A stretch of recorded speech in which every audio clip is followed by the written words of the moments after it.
जिसमें जिक्र जो है वो कुरान के लिए आता है, तो वो भाग जाता है, वो भाग जाता है। कौन सी आयतें हैं?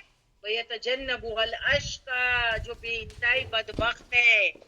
एब्सोल्युटली राइट आबिदा, आपने जो वर्ड इस्तेमाल किया था ना, वयतजन्नबुहल अश्का, क्या अश्का के बारे में यह बात हो रही है? जो बदबख्त शख्स है, जिसको जब कुरान की आयतों से नसीहत की जाती है तो वो भाग जाता है। अब यहाँ पर ये बातें हमको भी समझनी है कि हमको भी जब कुरान की आयतों से नसीहत की जाती है तो हमारा रवैया क्या हो जाता है? क्या हम नसीहत पकड़ते हैं, ध्यान से सुनते हैं, या भाग जाते हैं? या भाग जाते हैं, है ना? लास्ट टाइम हमने देखा, जो बदबख्त होगा वो जो है वो आग में जलेगा, बड़ी, जो दुनिया की आग से बड़ी आग होगी। जो बदबख्त होगा, अश्का होगा, वो आखिरत में जो है वो कुबरा यानी बड़ी आग में जलेगा। हाँ, जो दुनिया की आग से मल्टीप्लाई बाय 70 टाइम्स। उस आग में ना वो जिंदा रह सकता, क्योंकि हमने देखे थे ला यमूतु फीहा वला यहया, ना वो उस आग में जिंदा रह सकता है और ना उसमें मौत आएगी। दुनिया की आग से इंसान निजात पा सकता है, पर जहन्नम की आग की खासियत ये है कि उसमें मौत नहीं है। क्यों? मौत को मौत आ चुकी होगी ना। आखिरत में अल्लाह सुब्हान व तआला, जो मौत भी अल्लाह की मखलूक है, तो उसको चितकबरे मेंढे की शक्ल में ला के ज़बा कर दिया जाएगा, तो मौत को भी मौत आ चुकी होगी, तो कोई मर नहीं सकता। अब ये बदबख्त कौन है? जो अल्लाह के जिक्र से मुंह मोड़ने वाला है, पूरी एफर्ट के साथ भागता है। अल्लाह का जिक्र उसको पसंद नहीं, उसको अल्लाह का जिक्र पसंद नहीं, सो नारुल कुबरा उसका मकाम है। उसको अल्लाह के जिक्र से क्या है? एलर्जी। उसको एलर्जी है अल्लाह के जिक्र से, है ना? तो ऐसे शख्स फिर क्या होगा? तो बता दिया गया कि फिर ऐसा शख्स जिसको अल्लाह के कलाम से एलर्जी है, तो उसका मकाम क्या होगा? नारुल कुबरा। नारुल कुबरा क्या है? नारू यानी आग, कुबरा यानी बड़ी, वो वहां दाखिल होगा। और फिर अब कितनी बड़ी नसीहत हमको मिल गई कि हमको भी कुरान से नसीहत की जा रही है। मैं आपको कुरान से नसीहत करती हूँ ना, यहाँ पर कुरान से नसीहत करती हूँ ना, कि देखो कुरान से नसीहत की जा रही है। और अगर कोई कुरान की नसीहत को एक्सेप्ट नहीं करे तो फिर वो नारुल कुबरा में जाएगा। और नार इज नार यानी आग, कुबरा यानी बड़ी, बड़ी आग में जो है वो जाएगा। ठीक है, फिर अब क्या हो गया हमारे लिए? यहाँ पर क्या मॉरल है कि कोई नसीहत करे, वो भी खास तौर पर कुरान से नसीहत करे, तो हमको क्या करें, कहना है और करना है? समेना व अताना, सुन लिया हमने और अब बात मानेंगे हम। हमको बात सुननी है, भागना नहीं है। ठीक है, फिर ये आप तो ये हो गया। अगर आप देखिए ये बदबख्त शख्स, क्या आप इसको कहेंगे कि ये पास हुआ है आखिरत में? क्या इस बदबख्त शख्स को आप कहेंगे? नहीं, ताबिना कह रही है फेल हो गया है। यस, ये फेल हो गया है। और फेल किस बेसिस पे हुआ है? सुनने को ही तैयार नहीं है। अब आप देखें कि दुनिया में भी ले लो कि जो बच्चा स्कूल में जाता है और वो टीचर की बात या टीचर के लेक्चर सुनने को ही तैयार नहीं है, तो वो पास होगा या फेल होगा? चलिए बताइए, वो पास होगा या फेल होगा? वो लड़का या लड़की जो स्कूल में जाते हुए टीचर की बात को सुनता नहीं, तो फिर वो फेल ही होके रहेगा। बिल्कुल इसी तरीके से अब ये कुरान भी क्या है?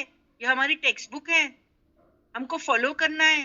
अगर हम इसको पढ़ेंगे नहीं, सुनेंगे नहीं, इस पर अमल नहीं करेंगे तो फेल हो जाएंगे, फिर नारुल कुबरा। समझ में आई बात? अब ये तो हम डर गए। और आप सब जानते हैं कि अल्लाह सुब्हान व तआला ने कुरान में जो है एक बैलेंस मेंटेन किया है। जब डराने वाली आयत आती है, जहन्नम की आयत आती है और बंदा डर जाता है, तो अल्लाह सुब्हान व तआला इमीडिएटली एक जन्नत वाली आयत दे देते हैं। क्योंकि इंसान सोचता है ना कि अब ये नारुल कुबरा से बचा कैसे जाए। आप सोचते होंगे ना, नारुल कुबरा से मैं बचूं कैसे, कैसे बचूं? तो यहाँ पर आंसर आज की आयत में इंशाल्लाह हमको मिल जाएगा कि हम कल के दिन की यानी जो आखिरत की नारुल कुबरा है उससे कैसे बच सकेंगे। तो आज का हमारा सबक ही स्टार्ट होता है आयत नंबर 14 से, जो क्या कहती है, कद बिला शुबा अफलाहा, फला पा गया। अफलाहा क्या है, फला पा गया। मन जो तज़क्का, तज़क्का में क्या आता है, जो अपना तस्किया कर ले। क्योंकि अभी पीछे हमने वो अश्का यानी बदबक शख्स के बारे में सुना ना, कि उसको नारुल कुबरा में डाला जा रहा है। तो फिर जाहिर सी बात है हमारा रवैया ये होना चाहिए कि कैसे हम नारुल कुबरा से बचे। सो नारुल कुबरा से बचना है तो क्या करें, तो तस्किया करें। अब ये तस्किया क्या है, तस्किया क्या है, तस्किया है purification of your heart and soul. अपने नफ्स की सफाई करें, खुद से करें। अल्लाह हमको पकड़े कल कयामत के दिन, इससे पहले हम अपने गिरेबान में झांके और पकड़ ले, अपने आप को पकड़ ले। क्यों, क्योंकि यहाँ कहा गया है कि जो शख्स अपने गिरेबान में झांकेगा, अपनी नफ्स में झांकेगा, अपने आप को पकड़ लेगा, तो फिर उसके लिए यहाँ क्या कहा, अफलहा। क्या वर्ड इस्तेमाल किया गया है, अफलहा। और अगर आप देखें अफलहा में क्या वर्ड आता है, फला।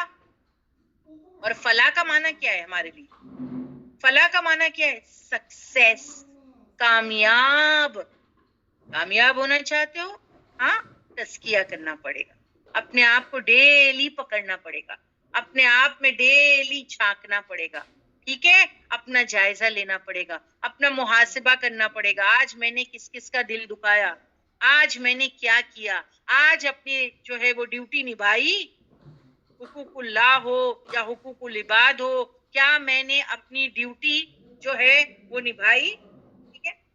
Just hold on please Samina, जरा आज हमारे साथ है ना अलीना आई हुई है, so she is sitting with me here. Of course she is not, यानी वो सुन तो नहीं पाती है, बट एटलीस्ट वो देख पाती है माशाल्लाह। तो आप सब उसके लिए जो है वो दुआ कीजिए जो मेरे पास है, ओके। तो प्लीज मेरी सिस्टर जो है राहीन, उनकी फैमिली के लिए आप दुआ कीजिए, उनकी फैमिली के लिए, उनके पोते के लिए, उनके बेटे के लिए, उनको अपनी दुआओं में शरीक रखे, ताकि जो है देखिए जिंदगी आसान हो जाए, है ना। घर में अगर सब आफियत में हो जाए तो हमारी जिंदगी क्या हो जाए, आसान हो जाए ना। तो यहाँ पर मेरे पास मेरी अलीना बैठी हुई है, अल्हम्दुलिल्लाह मैं पढ़ा रही हूँ बेड पे, और वो मेरे बिल्कुल बाजू में है, मगर problem is that she can't hear, yes of course but she can see the आयत। तो आप सबसे मैं दरखास्त करूंगी कि प्लीज जो है कि इसके लिए कंप्लीट रिकवरी के लिए जो है वो दुआ करें। आज you know she was very happy, I would like to share something with you, कि उसको सुनाई नहीं देता ना, बता मतलब उसको आसपास की चीजें सुनाई नहीं देती, and that's because of the tumour that she had. यानी वो ट्यूमर निकल गया, लेकिन वो ग्रेजुअली वो जो हार्म पहुंचाया है जो है एतराफ में, तो उसको टाइम लगेगा नहीं रिकवरी को। Of course she is going to recover, but lot of patience and time consuming है, यानी टाइम लग सकता है ब्रेन को रिकवर करने के लिए। तो आज जब मैं उसको जो है कि वॉशरूम तक एस्कॉर्ट कर रही थी, तो सडनली जो है वो किचन में जो है वो कुकर की आवाज आई, यानी वो जो प्रेशर होता है ना, विसल हुआ। तो she caught me and she said I can hear that, Lubna appa, I can hear that. I was so happy and she was so happy and she said, I will inform my mother कि मुझे जो है वो cooker की सीटी की आवाज आ रही है। तो आप सोचो, she is on the mode of recovering, but please keep her in your prayers. We don't know कि अल्लाह सुभान व ताला हमें से किसी की जो है कि प्रेयर्स को आंसर कर ले। And she's just 16-17 year old. आप सोचे, and going through such a big, उसकी जिंदगी में बहुत बड़ा ट्रोमा है। एक लड़की, आप सोचे ये उम्र में अगर उसको बैठना पड़े, सबसे दूर, सुन नहीं पाती है, तो उसके लिए कैसी चीज है, क्योंकि पहले वो हंसती खेलती थी, तो ये बहुत बड़ी चीज है। आप सब उसको प्लीज अपनी दुआओं में शरीक रखें। सो टुडे जो है she is sitting with me here, exactly बिल्कुल मेरे सामने ही है, वो स्क्रीन देखती है, पर जैसे मैंने आपको बताया शी कांट हियर, ओके। तो आप उसके लिए दुआ करें, जल्द से जल्द जो है कुरान उसके कानों में जाए और उसको ना मुकम्मल शिफा मिले, ओके। चलिए अब जो है वी गो टुवर्ड्स ये आयत। आज की आयत जो है बहुत अहम आयत है, क्योंकि नारुल कुबरा से बचने का तरीका हमको बताया जा रहा है कि अगर तुमको नारुल कुबरा से बचना है तो क्या करना पड़ेगा, तस्किया नफ्स, अपना जायजा लें, अपने गिरेबान में झांके। दूसरा, हमको पकड़ने से पहले, या अल्लाह हमको पकड़ने से पहले, रोज सोने से पहले अपना जायजा ले, आज मैंने किसका दिल दुखाया, आज मैंने कितने बदी के काम किए, आज मैंने कितनी नेकी की, और वाकई मेरी नेकी काबिले कबूल है। ये सारी चीजें हमको सोचनी है। तो यहाँ क्या कहा गया? फला वो पाएगा जो अपनी क्लीनिंग कर लेगा। अब एक और चीज है जो मैं आपको यहाँ पर बताना चाहती हूँ। जैसे मैंने आपको वर्ड जो है वो तस्किया के बारे में बताया है ना, तस्किया को हमने इलेबरेट किया कि वो purification of the heart and soul है, यानी अपने आप को धोना, अपनी सफाई करना अंदर से, और ये काम रोज होना चाहिए। जैसे हमारे घरों को हम कैसे साफ सुथरा रखते हैं, क्या हम उसको जो है कि संडे संडे ही साफ करते हैं हमारा घर? क्या जो है मंथ में यानी मंथ टू मंथ साफ करते हैं, महीने में एक बार, या फिर रमजान से रमजान? ये वी नीड टू चेक। हम हमारे घर को डेली साफ करते हैं, डेली साफ करते हैं ना, ठीक है ना? वैसे तस्किया नफ्स और ये दिल की सफाई डेली होनी चाहिए। यहाँ भी कचरा जम जाता है, बहुत कचरा जम जाता है। सो Allah speaks now of the successful person. Listen so that you reach the success. आपको सुनना है। सक्सेसफुल पर्सन की बात हो रही है, कामयाब शख्स के बारे में बात हो रही है। आपको सुनना है तो दैट आप सक्सेस को जो है वो रीच कर सके। अब अल्लाह सुब्हान व तआला यहाँ कह रहे हैं, अगर आप देखें कयामत तो अभी तक आई नहीं, एम आई राइट? और फिर जो है हिसाब किताब भी अभी तक नहीं हुआ, एम आई राइट? लेकिन ये जो आयत नंबर 14 है ना, ये पास्ट टेंस में हो गया। सीधा तर्जुमा कद, अनडाउटेडली, यानी यकीनी बात है ये। अफलहा, फला, पा गया।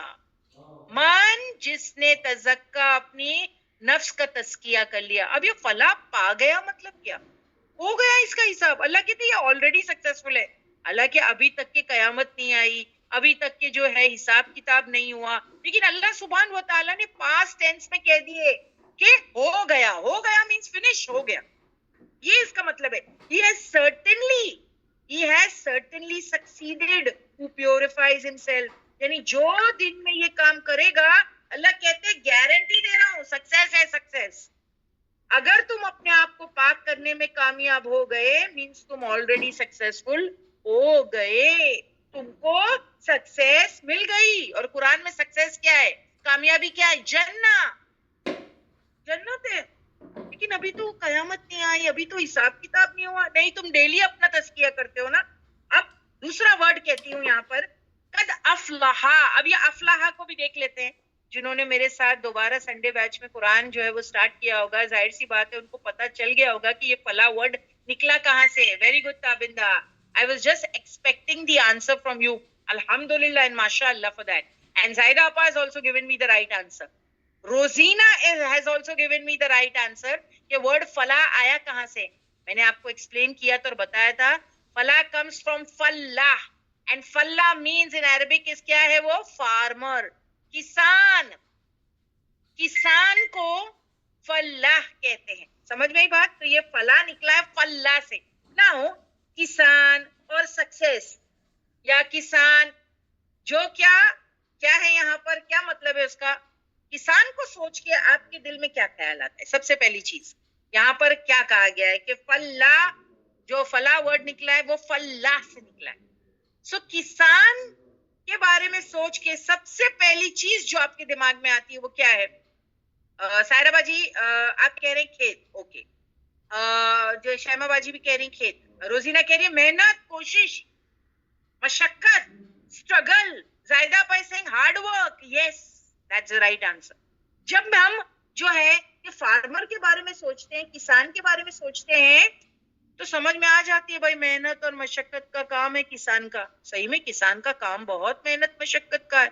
आप सोचो उसको क्या क्या करना पड़ता है। जमीन को साफ करना पड़ता है, वीड्स निकालने पड़ते हैं, फिर जो है क्या करना पड़ता है, सफाई करने के बाद में बीज जो है वो जमीन के अंदर डालने पड़ते हैं, छुपाना पड़ता है, फिर उसके बाद में पानी डालना पड़ता है, फिर देखरेख करना पड़ता है, फिर सीजन का इंतजार करना पड़ता है, फिर वो टोटल अल्लाह की तरफ तवक्कल करता है। किसके लिए? बारिश के लिए, सूरज की लाइट के लिए। सोचो आप, काम भी करता है, इंतजार भी करता है, और अल्लाह पर भी तवक्कल है। सही ना? एक्चुअली अल्लाह की तरफ ही नजर रहती है उसकी, टोटली डिपेंडेंट ऑन अल्लाह सुब्हान व तआला। फार्मर अगर आप देखिए यही है। बिल्कुल इसी तरीके से हमको देखना है, फला पाना आसान नहीं है। फला मिलेगी तब जब तुम फल्ला बनोगे।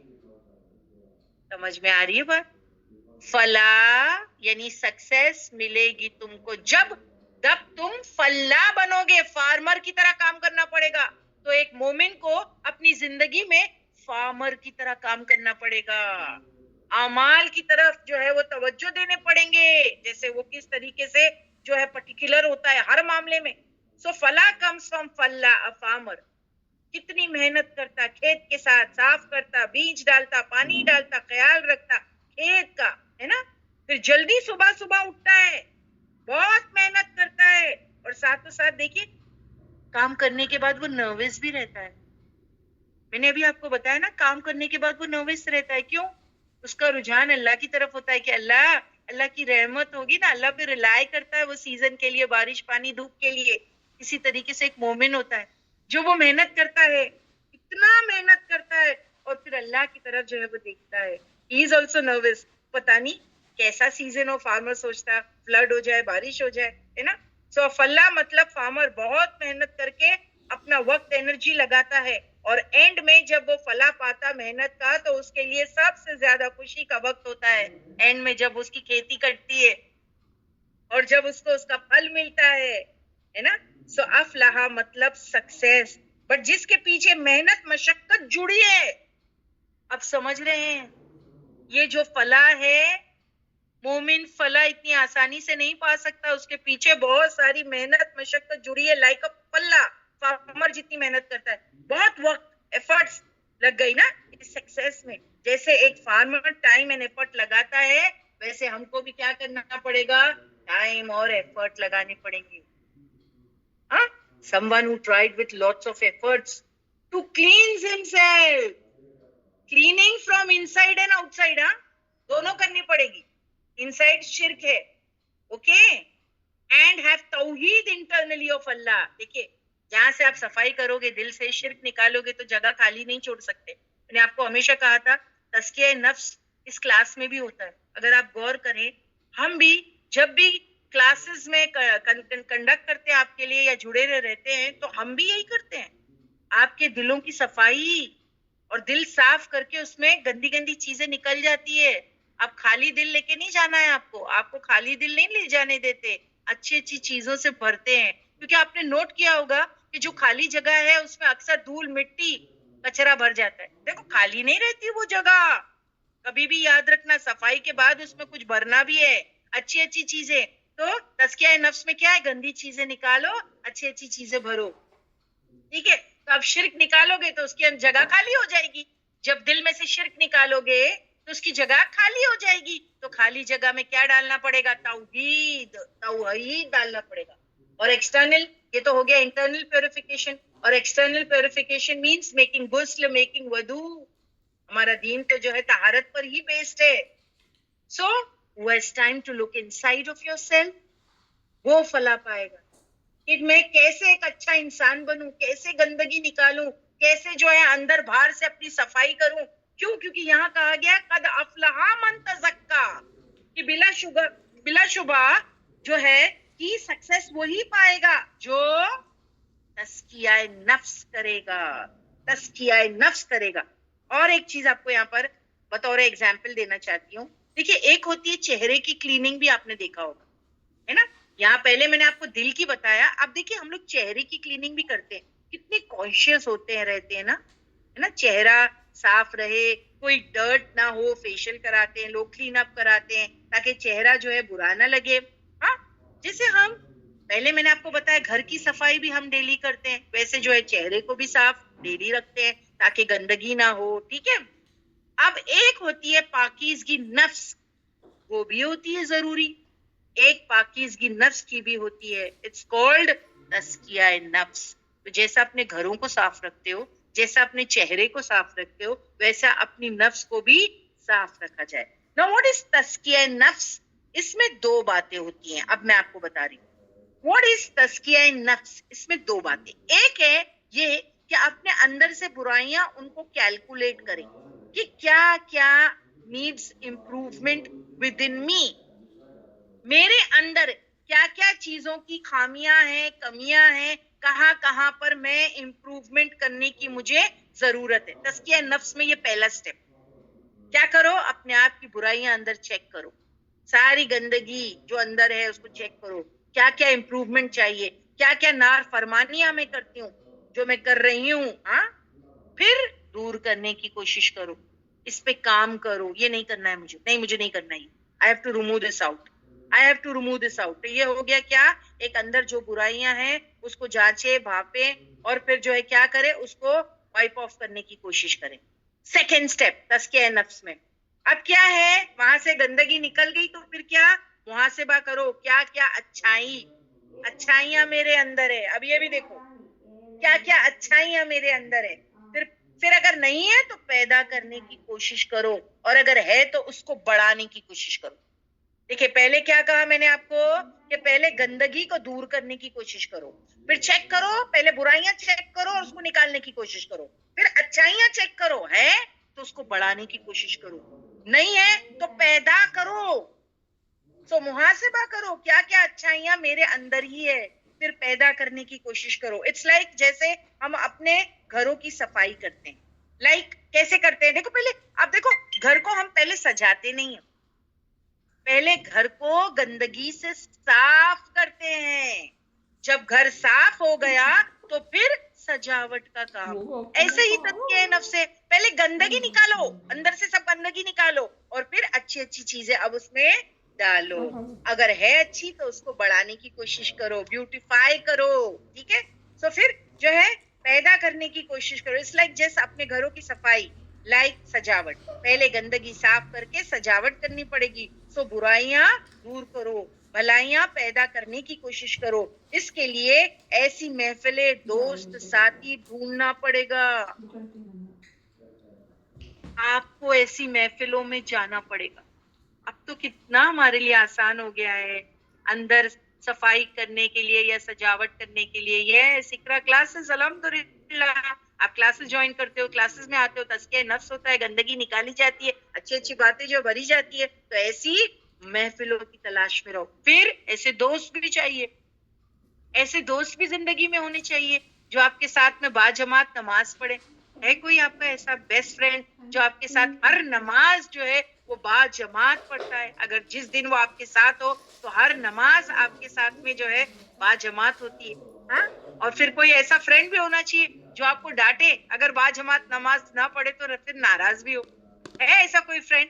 हम लोगों को कितने बुरे लगते हैं ना ऐसे लोग, सही में हम लोग जो है वो समझते हैं कि ये सारी चीजें क्या है, ये सब चीजें, बट ये अहम चीजें हैं।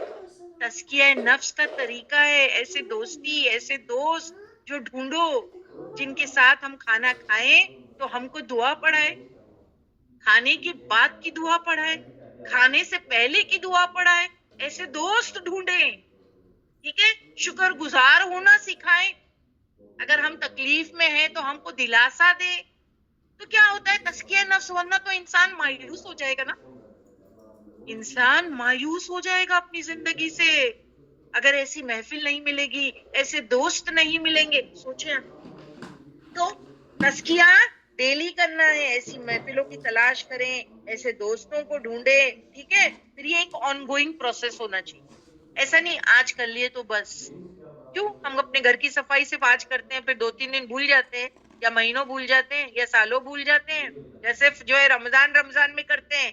नहीं, कंटिन्यूसली एंड कंसिस्टेंटली, मुसलसल अपने आप घर की, यानी कितने बार हम सफाई करते चेक करें, वैसे तज़किया नफ्स है, कितनी बार करते रहना चाहिए। डू तज़किया डेली, अंदर को साफ सुथरा करो, इसके लिए नेकियों का फायदा मालूम होना चाहिए। अब देखिए तज़किया नफ्स के लिए हमको चंद बातें भी मालूम होना चाहिए, क्या कि नेकियों का फायदा, नेकियों का फायदा पता होगा तभी करोगे ना।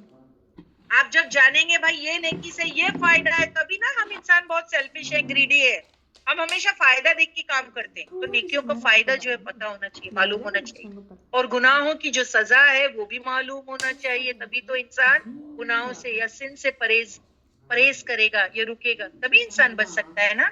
अगर उसको नेकी के फायदे पता चले तो वो हरीस रहेगा उन पर करने पर, और अगर उसको गुनाहों की सजा पता चले तो फिर वो उनको छोड़ना चाहेगा, तभी इंसान बच सकता है। That's why अल्लाह सुब्हान व तआला ने कुरान में हमको जन्नत और जहन्नम के बारे में बता दिया। It's not only for information. अल्लाह ने हमको बता दिया। अब आप देखो ना, पीछे हमने पिछले हफ्ते जो है वो वतजन्नबुहल अश्का की बात की थी कि बदबख्त शख्स जो जहन्नम में जाएगा, तो वहां पता चल गया था हमको कि जो कुरान की जिक्र से दूर होता है वो जहन्नम में जाएगा। तो हमको वैसा नहीं बनना है, तो हमको वैसा नहीं बनना है। समझ में आई बात? यहाँ पर हमको वैसा नहीं बनना है। फिर अब आप देख रहे हो कि हमको एक बात आज और भी पता चली है, और वो क्या है कि अगर तुम जन्नत में जाना चाहते हो तो क्या करना पड़ेगा? तज़किया नफ्स। तो देखो, अब हम स्टार्ट कर देंगे कि भाई ये तो जन्नत में जाने वाला काम है ना। इसलिए तो अल्लाह सुब्हान तआला ने कुरान में जन्नत जहन्नम के बारे में बताया। It's not only for information, ताकि वो अपने आप को बचा सके गुनाह से। जन्नत की बात है ना, कि वो ऐसे कामों की कोशिश करे, भाई तुमको वो काम जन्नत में डाल देगा। तो इंसान तस्किया करता चला जाता है। तस्किया का अमल तकलीफ दे है, पर आसान नहीं है। तस्किए का अमल तकलीफ दे है, आसान नहीं। एम आई राइट? सही कह रही हूँ मैं आपको कि तस्किए का जो अमल है वो तकलीफ दे। ऑफ कोर्स बाज वक्त इंसान को सर्टेन चीजें महबूब होती है, he doesn't want to leave, और तस्किया नफ्स करेगा तो वो गुनाह के काम उसको छोड़ने पड़ेंगे, तो उसको अटमोस्ट स्ट्रगल करनी पड़ता है। यानी उसका जी चाहता है वो गुनाह का काम करे, और तस्किया नफ्स में उसको वो गुनाह छोड़ना पड़ता है। तो ये तकलीफ दे मशक्कत वाला काम है। इसीलिए तो कहा गया है, देखो फला पाना चाहते हो तो फल्लाह की तरह मेहनत करनी पड़ेगी। आसान नहीं है, आसान नहीं है मोमिन बनना, आसान नहीं है फार्मर की तरह काम करना, है ना। सिर्फ तकलीफ दे अमल है। अब तस्किया का अमल तकलीफ दे होता है। इंसान को सर्टेन चीजें महबूब होती है, डजंट वांट टू लीव, वो छोड़नी पड़ती है। हाँ, अब एक चीज आपको मैं बताती हूँ। हजरत फुजैल रहमतुल्लाह अलैह बताते हैं कि इंसान 40 इयर्स की उम्र तक भी पहुंचकर अगर गुनाह ना छोड़े, अक्सर हमारे सुनने वाले आप देखिए 40 इयर्स की उम्र को पहुंच चुके हैं या पहुंचने वाले हैं, तो शैतान ऐसे लोगों के चेहरों पर हाथ फेरता है। सोचे आप कि जो लोग 40 इयर्स को पहुंच चुके हैं या पहुंचने वाले हैं, लेकिन फिर भी वो गुनाह नहीं छोड़े, गलत कामों को छोड़ते नहीं, तो शैतान उनके चेहरे पर हाथ फेरता है, कहता है ये निजात ना पाने वाले चेहरे, मैं इन पे फिदा हूँ। अल्लाहुम्मा हाफिज ना, बिल्कुल सही। हाथ फेरता है। 40 साल के हो गए ना, सोचे ना आप, कितने तो उससे ऊपर भी हो गए होंगे। और अब 40 साल की उम्र तो फुल मेच्योरिटी की उम्र होती है। देखिए नबूवत के यही होता है ना इयर्स, नबूवत भी जो है इसी उम्र में दी जाती है। अब 40 इयर्स के बाद भी अगर कोई सुधरने का नाम नहीं लेता, तो शैतान बड़े प्यार से उसके चेहरे पर हाथ फेरता और कहता है ये निजात ना पाने वाला चेहरे पर मैं फिदा हूँ, कि आपकी इसकी निजात ही नहीं होगी। यानी क्या, ये नहीं जा सकता जन्नत में। वो खुश होता है, अब मैं इस पे फिदा हूँ, क्योंकि भला उसको मिलेगी तो तज़क्का करेगा। जो तज़क्का करेगा, ये तो करने ही वाला नहीं है। जो मेहनत करेगा, जो अपना तज़किया नफ्स करेगा, फला तो उसको मिलेगी। तो हमको अपने अंदर सफाई भी करनी है एंड नेकी के काम को सजाना भी है। तज़किया नफ्स में सबसे पहला काम क्या है? चलिए अब आपसे पूछते भी जाऊंगी और आपको बताती भी जाऊंगी। अगर आप आंसर नहीं भी दे पाए, नो प्रॉब्लम, सिर्फ मेरी बात को सुनना। हमको ये आज से ही स्टार्ट करना है। रोज रात में सोने से पहले अपने गिरेबान में झांकना है, अपना मुहासिबा करना है। आज मैंने क्या क्या गलत काम किए, अल्लाह मुझे माफ कर। जिसके साथ किए उसको भी, उससे भी माफी मांगी। हाँ, चाहे वो हुकूकुल्लाह का कोई काम हो या हुकूकुल इबाद का हो, तज़किया नफ्स यही होता है ना। तो तज़किया नफ्स में सबसे पहला काम क्या है? नंबर 1, नेकियों से मोहब्बत। सबसे पहले नेकियों से आपको मोहब्बत हो जानी चाहिए और बुराइयों से नफरत। ये पहला काम है, ये चेक करना है। आप तज़किया नफ्स करना चाहते हैं तो पहला स्टेप क्या है? पहला स्टेप क्या है? नेकियों से मोहब्बत बढ़ा लेनी पड़ेगी, और जो है कि गलत काम या बुराइयों से नफरत करनी पड़ेगी। चेक योरसेल्फ, वाकई हम ऐसे हैं? क्या हमको नेकियों से मोहब्बत है? क्या हम बुराइयों से नफरत करते हैं? चलो आप कुछ एग्जाम्पल से देखते हैं।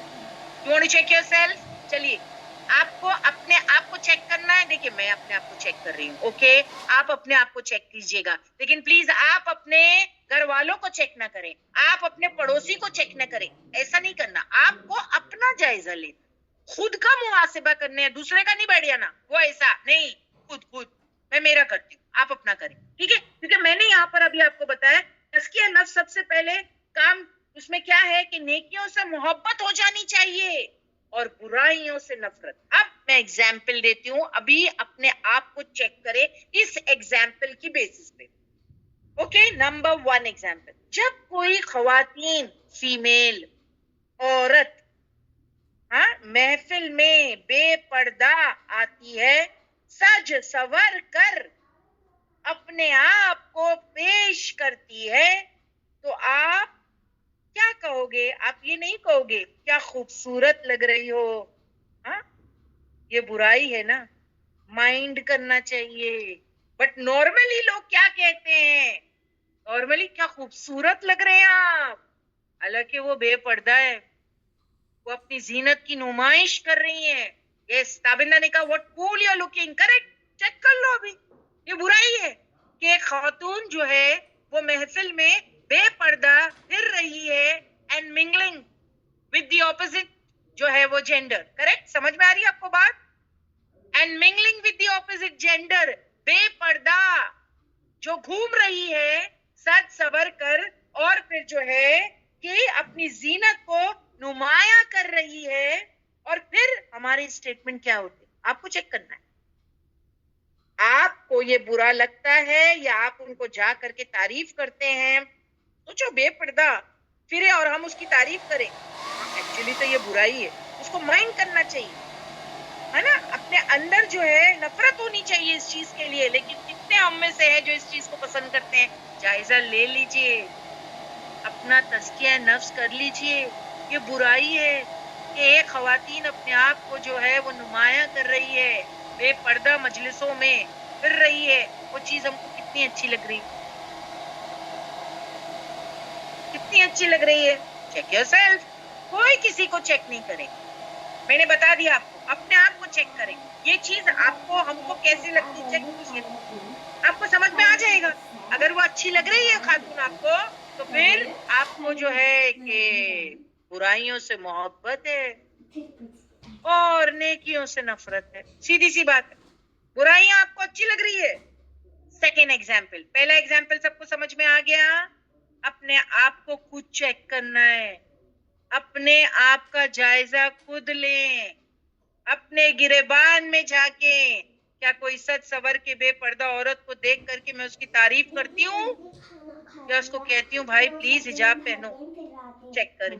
सेकंड, जब कोई, सेकंड एग्जाम्पल दूं, पहला समझ में आ गया होगा ना, तज़किया नफ्स हो रहा है आज हमारा, तज़किया नफ्स हो रहा है क्योंकि यहाँ पर बड़ी बात मेंशन कर दी गई है, कद अफलहा मन तज़क्का, बिलाशुबा वो फला पाएगा जो अपना तज़किया नफ्स करेगा। तो हम कर रहे हैं, करिए, चेक कीजिए। तो तज़किया नफ्स से पहला काम क्या है? नेकियों से मोहब्बत, बुराइयों से नफरत, ऑपोजिट तो नहीं है।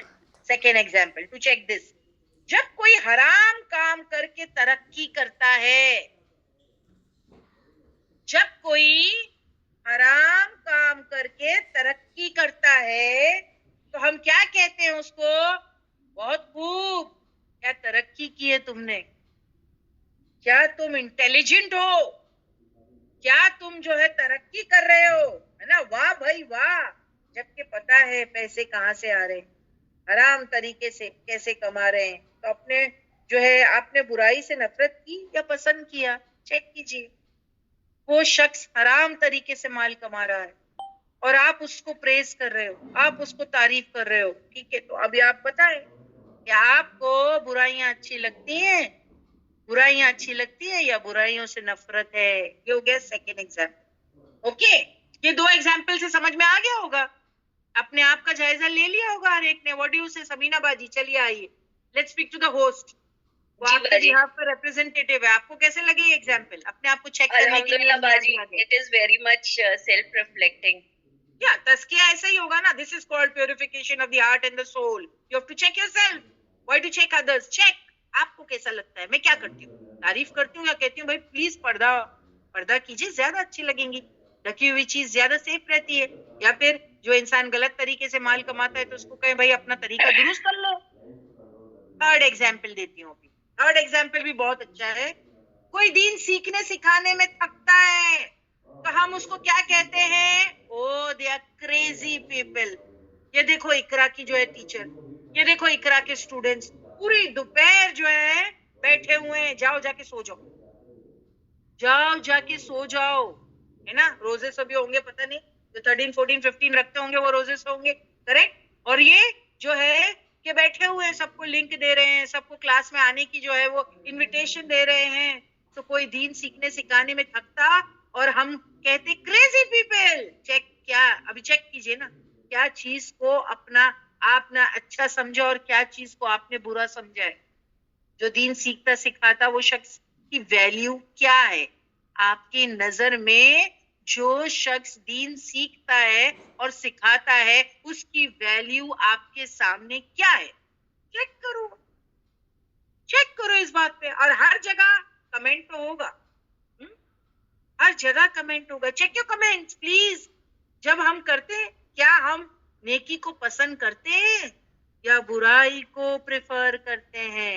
अल्लाह की नाफरमानी को हम अच्छा समझते हैं या बुरा समझते हैं? ये हो गया थर्ड एग्जाम्पल। तस्किया करो। जो दीन सीखता सिखाता उसको हम किस नजर से देखते हैं, उनकी क्या कदरों कीमत है हमारे नजर में, करेक्ट। फिर नेक्स्ट, चौथा, कोई अगर छोटा सा जो है, अगर आप देखें टीनेजर है या कोई एकदम जवान है 20s में, अर्ली 20s में, और फिर वो दाढ़ी रख ले, तो आप नबी की सुन्नत को पसंद करते हो या नापसंद करते हो? अरे इतने जवान हो, दाढ़ी रखने की क्या जरूरत है? और कोई अगर लड़की अगर हिजाब पहन ले, टीनेजर अगर हिजाब पहन ले, तो आप उसको क्या कहते हो? तेरी शादी नहीं होगी अभी से लड़की, तू हिजाब पहन रही है, तेरी शादी नहीं होगी। जैसे कि जितने भी बेहिजाबी उन सब की शादियां हो गई। यानी हम हिजाब को एक आड़ समझ लेते हैं, हिजाब पहनेंगे तो निकाह नहीं होगा। अच्छा, तो जो हिजाब नहीं पहनते उनके सबके निकाह हो गए, तो फिर हिजाबी को क्यों पकड़ते अच्छी चीज को? क्या सोचते हैं हम इसके बारे में? Check yourself. फिर अपनी गुफ्तगू का जायजा लें, कितना आप नेकी को पसंद करते हैं या ना पसंद करते हैं। चेक करें ना, ये सारे एग्जाम्पल मैंने आपको कितने एग्जाम्पल दिए होंगे, शायद 1 2 3 4 एग्जाम्पल मैंने आपको दिए। अपनी गुफ्तगू का जायजा ले। तारीफ करते हो बुराइयों को कि भलाइयों की तारीफ करते हो? आप नेकी को पसंद करते हो या ना पसंद करते हो? अपना जायजा ले। अगर बुराई अच्छी लग रही है तो तस्किया का फर्स्ट स्टेप ही नहीं हुआ पूरा। अगर बुराई अच्छी लग रही है तो तस्किया का फर्स्ट स्टेप ही पूरा नहीं हुआ। तस्किया का पहला ही स्टेप जो है वो पूरा नहीं हुआ, मुकम्मल नहीं हुआ, है ना? कहीं भलाई एक्सट्रीमिज्म तो नहीं लग रही कि अगर लोग जो है वो बहुत दीन की तरफ है, भाई फर्ज के अलावा नवाफिल की कसरत भी कर रहे हैं, नवाफिल रोजे भी रख रहे हैं, और जो है तहज्जुद गुजार भी है, सुबह शाम के अस्कार भी पढ़ते हैं, और चलते फिरते अल्लाह का जिक्र करते हैं, तो ऐसा तो नहीं लगता तो बहुत एक्सट्रीम है बाबा, ये लोग तो बहुत ही हो गए, ज्यादा एकदम एक्सट्रीम लेवल को चले गए। हाँ, कुरान हम भी पढ़ते हैं, नाजिरा कुरान पढ़ते हैं, मगर ये इकरा वालों को क्या हो गया? एक एक लफ्ज के खुलासे में बैठे रहते हैं, एक एक लफ्ज का तर्जुमा और जो है तफसीर में पड़े हुए रहते। बाबा ये लोग बहुत एक्सट्रीम लेवल पे चले गए। Is it? तज़किया नफ्स करो। देखो, सिर्फ नेकी की तारीफ ही नहीं करनी और जो है कहना कि हमारे लिए ये डिफिकल्ट है। कभी कभी लोग है ना सिर्फ नेकी की तारीफ करते रहते हैं, क्या बहुत अच्छी चीज है बाबा, इकरा में जा रहे हैं, पढ़ रहे हैं, सिर्फ तारीफ। आप आइए, नहीं हमारे लिए डिफिकल्ट है। तो फिर कैसा होगा तज़किया नफ्स? अच्छा तो लग रहा है, आप जाइए। हाँ ठीक, आप क्यों नहीं आ रहे? हमारे लिए डिफिकल्ट है। बुराई को नफरत करके छोड़ना, वरना क्या तज़किया होगा? यानी तारीफ कर रहे हैं अच्छी चीजों की, लेकिन प्रैक्टिकली वो करे भी ना नेक काम, तो नेक काम करने की बारी आती है तो कहते डिफिकल्ट है। अच्छा, बुराई को नफरत करके छोड़ना, वरना क्या तज़किया हुआ? अगर आप कहें कि भाई ये बुरा काम है, ये नहीं करना है, लेकिन फिर भी वो बुरे काम को कर रहे हो, ये गुनाह का काम है, नहीं करना है, पता है, फिर भी उसको कर रहे हो, तो फिर भाई क्या तज़किया हुआ? अगर आप कह रहे हो कि नेकी अच्छी लग रही है तो करो भी, और अगर आप कह रहे हो कि बुराई गलत है तो उसको छोड़ो भी। समझ रहे? बुराई बुराई लगे और उसे छोड़ दे। प्रैक्टिकली दिस इज तज़किया नफ्स। अच्छी अच्छी चीज अच्छी लगे और उसको अमल में लाने की कोशिश करे, दैट इज तस्किया नफ्स। तो नेकी की सिर्फ तारीफ करने से आप पाक नहीं हो जाते, you have to do the नेकी। बुराई को सिर्फ बुरा बोलने से तस्किया नफ्स नहीं हो जाता जब तक कि बुराई को निकाल बाहर ना करें। सर कुछ लोगों की आदत होती है ना, अच्छे काम की सिर्फ तारीफ करते रहते हैं, हाँ बहुत अच्छा काम कर, अरे करो तो भी, और बुरे काम को बुरा बोलते रहते हैं, अरे भाई छोड़ो तो भी, तब होगा ना तस्किया नफ्स। If we just say and don't do, तो हमारी हालत उन लोगों की तरह है जिनके बारे में सूरे अनफाल में कहा गया है। क्या है वो आयत बाजी? सूरे अनफाल की आयत नंबर 21 का रेफरेंस लगाएं यहाँ पर, कि हम कह रहे कुछ हैं और कर रहे कुछ हैं। तो उसके बारे में यहाँ बताया गया ना, मैंने अभी आपको कहा ना कि जो है कि जिनके बारे में सूरे अनफाल में कहा गया कि नहीं तुम कहा उन लोगों की, नहीं तुम हो जाना उन लोगों की तरह कि जो सुने के कहा कहते हैं कि सुना हमने हालांकि कुछ भी नहीं सुना उन्होंने, ऐसा मत बनो। वला, और नहीं तकूनु, तुम हो जाना कल्लदीना, उन लोगों की तरह, कालू, जिन्होंने कहा समय ना, सुना तो सही हमने, वहुम, और वो, ला नहीं यसमाऊन, नहीं वो सुनते। और आपके लिए भी यही बात है, इकरा में आते हो माशाल्लाह, डेली आते हो, ठीक है, जब भी क्लासेस होती है सुनते हो, करेक्ट है, बहुत इंजॉय करते हो ना तफसीर को, माशाल्लाह बहुत अच्छा है, बहुत अच्छा है बाजी, बहुत अच्छा लगा। लेकिन समय ना वो आता ना होना चाहिए ना। कहते हैं कि सुना हमने, लेकिन सुनना माने अमल करना। क्या बात होती है? सुनना माने अमल करना। सुनना माने ये नहीं है कि एक कान से सुनना दूसरे कान से निकाल देना, आज बाजी बहुत अच्छा लगा क्लास में, बस अमल की बारी जीरो, ये नहीं होना चाहिए। तो सूरह अनफाल में ये बताया जा रहा है, if we just say and we don't do, तो हमारी हालत उन लोगों की तरह है जिनके बारे में सूरह अनफाल की आयत कहती है, वला, नहीं तकूनु, तुम हो जाना कल्लदीना, उन लोगों की तरह, कालू, जिन्होंने कहा समय ना, सुना हमने, वहुम, और वो, ला नहीं यसमऊन, वो हालांकि सुनते नहीं, कुछ भी नहीं सुना, क्योंकि सुनना माने अमल करना। हजरत अबू बकर सिद्दीक कहते, अल्लाह अपने बंदों से राजी नहीं है इस बात के कि वो जुबानी इताअत करे, सिर्फ वो अमली इताअत चाहता है। यानी कुछ लोग होते हैं ना, सिर्फ लिप सर्विस देते रहते हैं, बातें बड़ी खूबसूरत करते हैं। कौन होते हैं ये? कुरान में इनके बारे में क्या बताया? जो लिप सर्विस देते, खूबसूरत बातें करते और काम नहीं करते, कौल और फेल में इनके फर्क है। मुनाफिक के बारे में बात होती है, मुनाफिकीन बातें तो बड़ी खूबसूरत खूबसूरत करते हैं, but when it comes to doing practically कुछ भी नहीं, जीरो अमल। तो अल्लाह, हजरत अबू बकर सिद्दीक कहते हैं, अल्लाह अपने बंदों से राजी नहीं है इस बात के कि वो जुबानी इताअत करें, सिर्फ वो अमली इताअत चाहता है। अल्लाह को प्रैक्टिकल ओबीडियंस चाहिए, अमली इताअत चाहिए। तो ये तस्किया करे, कामयाबी उसको मिलके रहेगी, ठीक है। फिर जो है इसके लिए पहले क्या करना पड़ेगा? आप शिर्क से अपने आप को भी पाक करना पड़ेगा। तो पहले मैंने आपको बता दिया, गंदी चीजें निकालो, अच्छी अच्छी चीजें उसमें डालो। तो गंदी चीज में मैंने आपको बताया, शिर्क से अपने आप को पाक करो। सारी शिर्क की ब्रांचेस को समझे आप। सिर्फ शिर्क मतलब ये नहीं समझ लेना कि अल्लाह के सिवा किसी और की इबादत करना। एक होता है शिर्क असगर और एक होता है शिर्क अकबर। शिर्क अकबर है गैरुल्लाह की इबादत करना, मिन दूनिल्लाह, अल्लाह के सिवा किसी और की इबादत करना, ये शिर्क अकबर है। और शिर्क असगर क्या है? छोटी छोटी शिर्क की ब्रांचेस है ना। देखिए, रियाकारी है ना, शो ऑफ। देखिए शिर्क जो है ना, वो नबी ने बताया था ना हमको कि लाइक काली चूंटी काले पत्थर पर अंधेरी रात में चलती है, इससे भी ज्यादा बारीक है शिर्क। पता ही नहीं चलता कि शिर्क हमारी जिंदगियों में कैसे दाखिल हो रहा है। हर वो चीज जो हमको अल्लाह से मिलती है, कभी कभी हम किसी और का नाम ले लेते हैं कि ये शख्स नहीं होता तो ये चीज मुझे जिंदगी में नहीं मिलती, या ये डॉक्टर नहीं होता तो फिर शायद के फुला मर जाता। ये सब क्या है? ये क्या है? ये शिर्क है। ये छोटी छोटी ब्रांचेस है, ये भी नहीं होना चाहिए। इससे भी क्या करें? तस्किया नफ्स करें, अपने स्टेटमेंट को प्रॉपर करें, अप्रोप्रिएट वर्ड जबान से निकालें। ये नहीं करना है। दिखावा भी इसमें आता है, दिखावा भी आता है। तो हमको क्या करना है? शिर्क छोड़ देना है। दोनों तरीके के शिर्क छोड़ देना है। मैंने आपको कहा ना, दो तरीके का शिर्क है, शिर्क असगर और शिर्क अकबर।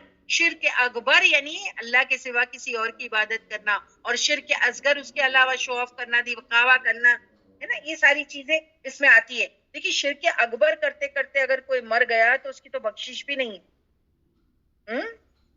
फिर सेकंड क्या है जो हमको करना है, वो क्या है, बिदात छोड़नी पड़ेगी। तस्किया नफ्स में दूसरा क्या है, पहले शिर्क निकालना पड़ेगा, तौहीद को अंदर दिल में लाना पड़ेगा। दूसरा क्या है, बिदात छोड़नी पड़ेगी, बिदात। अब ये भी क्या है कि नबी करीम सल्लल्लाहु अलैहि वसल्लम के तरीकों को अपनाना पड़ेगा। जो हमारे नबी ने किया है वो ही करना पड़ेगा। साफ करो अपने जहन को, नो इनोवेशन, जरा भी नहीं। जो नबी का तरीका था वो हमको नहीं फॉलो करना। You have to stick to the prophetic lifestyle. नबी करीम सल्लल्लाहु अलैहि वसल्लम की सुन्नत के करीब रहने की कोशिश करनी है, एकदम करीब। समझ में आई बात? ये यहाँ पर बात बताई जा रही है, कुरान और सुन्नत को चिपकते रहना है। सो बिदात छोड़नी पड़ेगी, नई नई चीजें। बिदात क्या है, नए नए तरीके दीन में इजाद करना। जो रातों के बारे में कोई भी इंपॉर्टेंस नहीं दी गई है उसको इंपॉर्टेंट बना देना। खुद से खुद जो है वो नमाजें बता देना। लोगों को भी देखिए मिसगाइड कर रहे हैं। मैंने कल ही आपको बताया कि मोमिन की जिंदगी में तो वही तहज्जुद डेली का है, उसका मामूल वही, उसकी जो फर्ज नमाज है वही, अस्कार है वही, तस्बीह। कल ही बात हमने की है, कोई नई चीज नहीं है।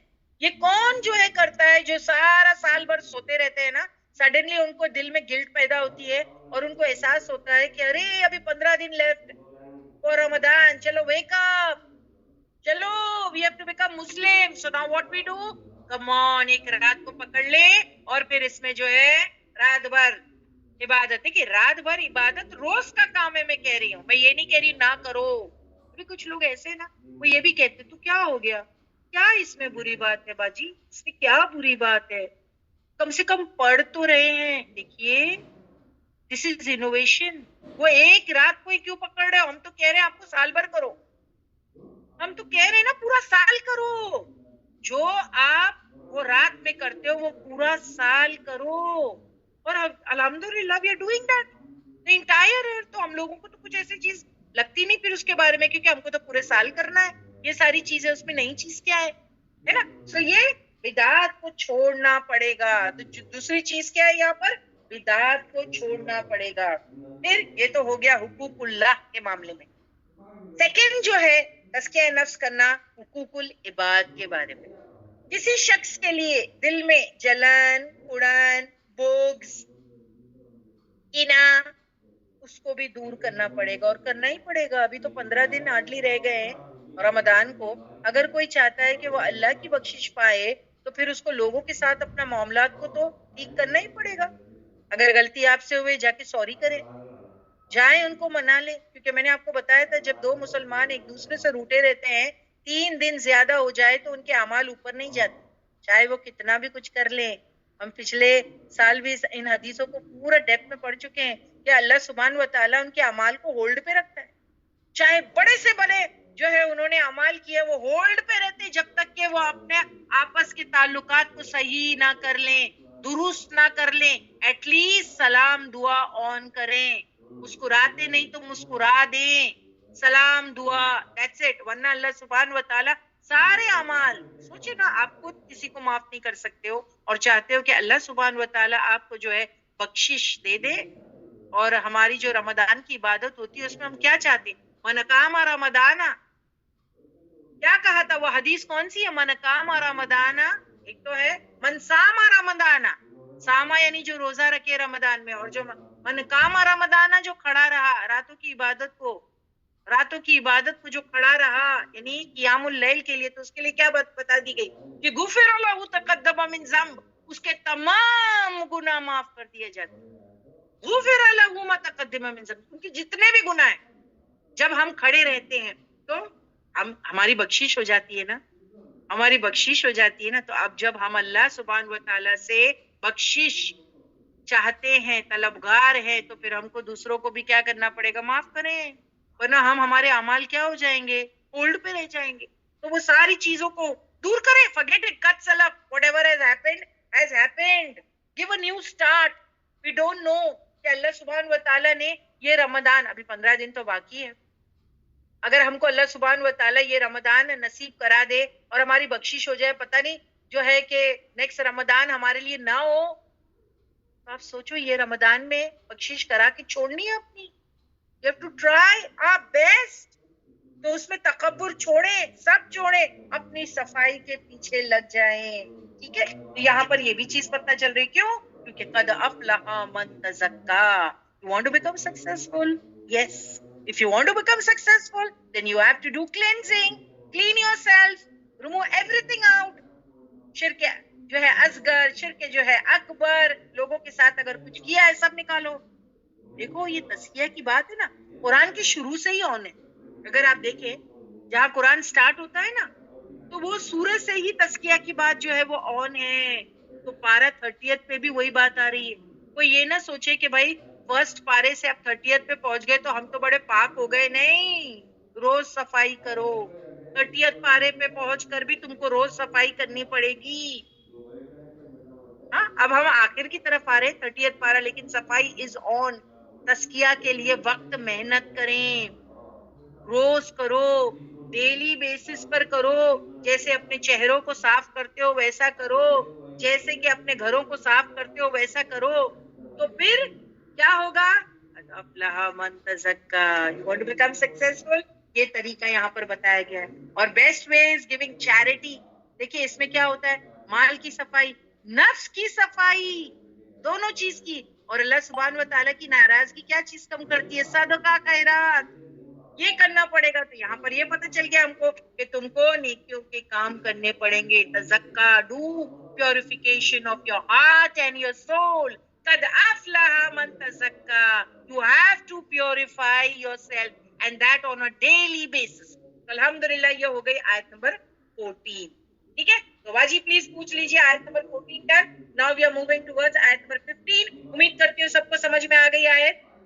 जी बाजी, हम पूछ लेते हैं। उम्मीद करते हैं तमाम सिस्टर्स को आपको पता चल गया होगा तस्किया नफ्स कैसे करना है, और आपकी आयत समझ में आई होगी। बाजी ने बहुत सारे एग्जाम्पल्स देके हमें समझाया है कि पहले हमें अपने सोल, हार्ट, अपनी इंटरनल, आउटसाइड हर चीज को तस्किया करना है। अगर नहीं करेंगे तो हमारे लिए जहन्नम है, और तस्किया नफ्स करेंगे तो हमारे लिए जन्नत है।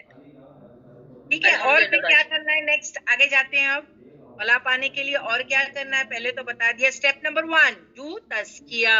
और नेक्स्ट आयत नंबर 15 में कहा तस्किया जब करोगे ना, जब एक इंसान अपनी प्योरिफिकेशन करना स्टार्ट करता है ना, तस्किया जब करेगा ना, तो फिर पाक होगा। तो नेक्स्ट स्टेप वो क्या करेगा पता है? वज़कर अस्म रब्बिही वसल्ला। तो फिर जब वो तस्किया करेगा देन ही विल डू लॉट्स ऑफ जिक्र। वज़कर अस्म यानी क्या? और याद किया नाम रब ही, उसके रब का। फसल्ला, फिर नमाज भी पढ़ेगा। यानी जिक्र भी करेगा और नमाज भी पढ़ेगा। देखिए दोनों चीजें आ गई। नमाज भी एक्चुअली जिक्र है, अल्लाह की याद है ना? क्योंकि मूसा अलैहि सलाम को अल्लाह सुब्हान तआला ने क्या कहा था कि क्या कर? बताइए कौन बताएगा? इन्ना सलाती लिज़िक्री, कि नमाज पढ़ मेरी याद के लिए। नमाज हमको पढ़नी है याद के लिए, अल्लाह की याद के लिए। अल्लाह याद आना चाहिए। लेकिन अफसोस की बात है, जब हम हमारी सलाह में खड़ा रहते हैं, आप देखो जिसको याद करने के लिए खड़े होते हैं वही भूला होता है, और दुनिया की तमाम चीजें नमाज में इटसेल्फ याद आती है। ओ वो चाबी कहाँ खोई थी, ओ वो भी याद आ जाती। 2 दिन से चाबी खोई है, नमाज के लिए खड़ी हुई याद आ गई। हाँ, ये सारे दिमाग में सारी चीजें चलती रहती, बस जिसको याद करने के लिए खड़े वही भूला होता है हमसे। ऐसी नमाज नहीं पढ़नी है। Presence of heart, presence of heart, physically mentally present. समझ में आई बात? और जिक्र में भी इंशाल्लाह जो टॉपिक आपके लिए स्टार्ट करेंगे रमजान में, वो चीज आपको अहम है जो हमको सिखानी है। हमको हमारी जिंदगी का डेली वो मामूल, सुबह the morning and the evening अस्कार that we are going to start इंशाल्लाह and will keep it continue, कि ये हमारे लिए कितने अहम है। वो शील्ड का काम करते हैं, शील्ड है वो। मॉर्निंग एंड इवनिंग अस्कार, शील्ड समझते हैं, ढाल। जैसे कोई अगर आप देखें लड़ने के लिए जाता है, तो वो जो सोल्जर होता है कैसे आर्मर पहनता है, और उसके हाथ में एक शील्ड होती है कि वो दुश्मन के वार को झेल सके, अपने आप को बचा सके। तो ये मॉर्निंग और इवनिंग के अस्कार शील्ड है। और जितना ज्यादा पढ़ोगे, आपको जैसे मैं बता दूं 24 है अस्कार, इफ यू सी, कोई भी है जो चेक कर लेना, जो मोस्ट ऑथेंटिक है, दे 24। बट अगर कोई 24 नहीं कर पाए तो स्कॉलर्स कहते हैं कि एटलीस्ट फ्यू पढ़ ले। लेकिन कोई अगर फ्यू भी नहीं पढ़ पाए तो एटलीस्ट 1 पढ़ ले, तो उनका नाम जो है वो जो बहुत ज्यादा कसरत से जिक्र करते हैं ना, उनकी लिस्ट में आ जाएगा। लेकिन एक अहम मैं बात मैं बताऊं, जितना ज्यादा पढ़ोगे उतना रिवॉर्ड बढ़ जाएगा। तो वो जो शील्ड है ना, वो ढाल उतनी ज्यादा मोटी और मजबूत हो जाएगी, थिक।